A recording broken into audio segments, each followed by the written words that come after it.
عزيز عليا قال لي جملة خلتني أقف قدامها كتير حرفيا. قال لي أنت بتعمل مجهود يعيشك ملك لكن مش مكتوب لك النجاح دايما. وفي وسط كلامه قال لي جايز نتيجة أخطاء غيرك وأنت ممكن تدفع فاتورتها، لكن بسبب رحمات من ربنا ودعوة مستجابة من أبوك أو أمك ربنا أراد إنه يعفي عنك، وإرادته إنك هتاخد برضه رزقك على قد اللي يسترك. والستر لو تعلمون كم هو عظيم، رصيد بسببه اترحمنا من الوقوع في أفخاخ كتير من البشر، والرصيد ده برضه حماك من أقرب مليك وهو عايز يأذيك وبيحاول ومازال مستمر في محاولة أذيتك. الرصيد برضه حماك من الفقر للحد اللي ما تحتاجش فيها لحد، وحماك من الغنى عشان ما تبعدش لأبعد حد، حماك برغم أخطائك كبشر من فتح سترك، حماك من الذل بعد العزة والستر. كل ده الرزق اللي على قد اللي يسترك. عشان كده في آخر جمعة في شعبان نزيد الصلاة على الحبيب لاجل قلبك يطيب، وبدعي لكم ربنا يوسع رزقكم جميعا ويجعل بيوتكم فيها اللي يكفي ويستر ويرضي، اللهم امين. انا كمان انتهزتها فرصه وعملت شويه تجديدات في صومعتنا، نجدت الكنب وشديت النجاره وصغرت الكوفي كورنر وعدلت وضعيه المكتب، وجالنا كمان البوتاجاز المسطح وشغلناه على الغاز، والحمد لله كله تحت السيطره. وفرشنا كمان لرمضان، يا رب انتوا كمان يكون بيتكم عمران بحسكم وخيركم، اللهم امين. ركبت اضاءه نيون على حواف الخشب، الواحده كانت بطول 5 متر وجبتها اونلاين واشتريت الادابتور بتاعه برضه اونلاين، وعدلت الانوار وخليت قدر المستطاع ان الانوار تكون متناسقه. وكالعاده برضه طلعنا بوجي وطمطم ذكرياتنا المعتاده، وفي النص برعي بيمسي عليكم يا ساتر. وكملنا تجهيز التصوير وحضرنا معداتنا واشيائنا ومطبخ صومعتنا، لكن ده ما ينسيناش برضه الفرندا. جددت فروع الزهور الصناعي بدل اللي اتقطع بسبب عوامل الزمن والتعريه، وركبت كمان اضاءه وحوي يا وحوي، ونضفت الشوايات وغطيتها بمفرش رمضان، وواحده شلتها جوه والتاني سبته هنا عشان يكون بكده كله تمام التمام. السلام عليكم.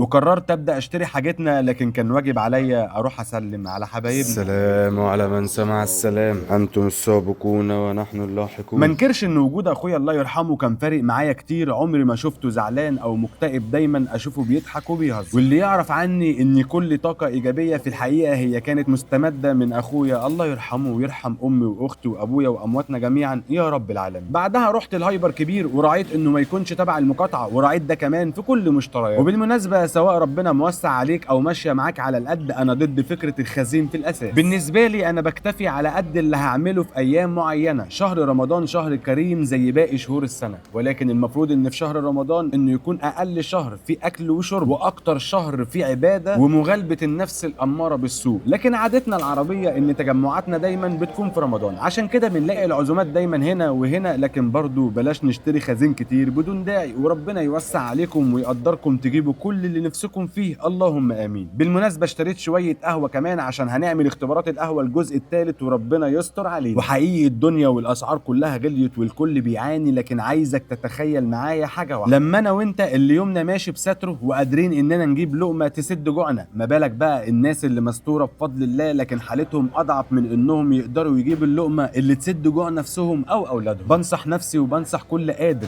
رزق ربنا عليك في الفلوس انك تفتكر اللي حواليك معاك. حب نفسك لكن حب لاخيك ما تحب النفس. ان شاء الله عندنا جمعات هنشارك فيها في رمضان في الزاويه الحمراء والحدايق والمطريه، وكل ده داخل القاهره بمشيئه الله. ربنا يقدرني ويقدر كل مقتدر انه يساهم باللي يسند اللي حواليه. وبالمناسبه بدات كمان تصوير كل اللي بحبه واللي بتحبوه، وبحاول ارجع زي ما كنت معاكم الاول برغم كل اللي مرينا بيه. انا عارف ان الفيديو يبان عشوائي، لكن حقيقي بجاهد نفسي الكئيبه انها ترجع تضحك من تاني من بعد ما فقدت كل امل في ان حد يعوضنا عن الاشخاص اللي راحوا. ربنا يرحمهم ويرحم امواتنا جميعا، وكل سنه وانتم طيبين، ورمضان يجمعنا بالخير، ما تكونوش فاقدين عزيز عليكم ولا غالي، ولا يدخل الحزن بيوتكم.